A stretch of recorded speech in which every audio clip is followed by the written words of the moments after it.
Gyms are feeling the impact of the Omicron variant. There are virus fears, lockdowns and at-home fitness options that are all threatening the crucial and critical revenue typically brought in by those trying to fulfil their New Year's resolutions. UK gyms in particular have felt the impact. The Gym Industry Association UK Active estimates in the country 7,000 leisure facilities Plan B restrictions have caused footfall to drop by up to 70% and caused a revenue loss of more than $230 million.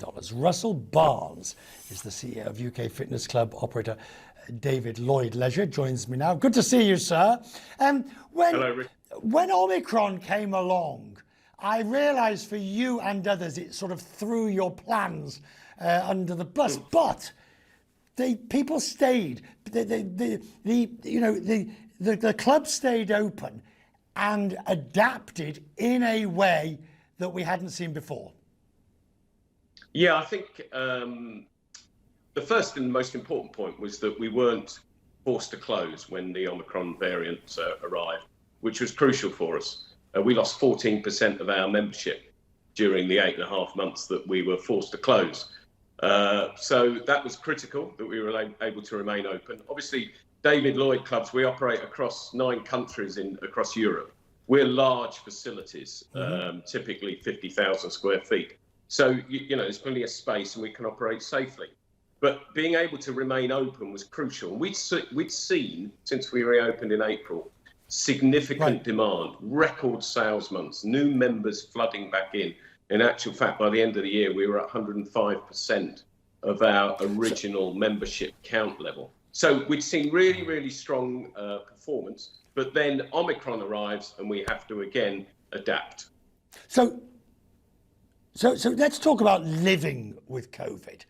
And yes, all the sanitation, all the various requirements of masks when necessary, etc., etc. But for somebody like yourself, who now has to put in place a business plan for the next year, 2, 3, 4 years, knowing that it could be knocked off course, what do you do?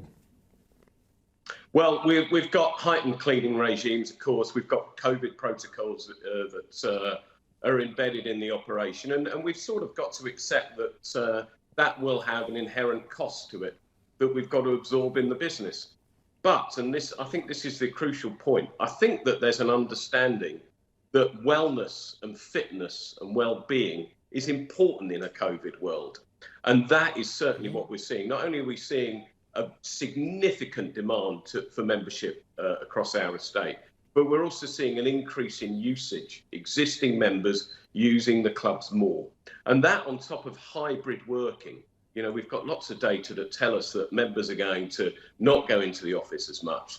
We're a suburban-based business. We're seeing people come and use the clubs differently. And that is all positive for us. So on the negative side, we've got an increase in the cost base. But on the positive side, we've got a greater demand for what we're offering.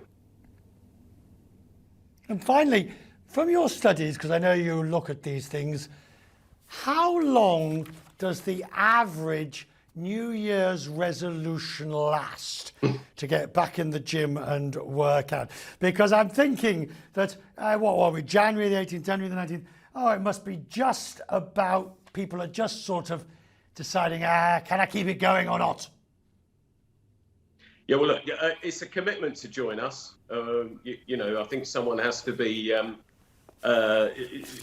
absolutely committed to improving their mental and physical well-being. But we will hold their hand every step of the way.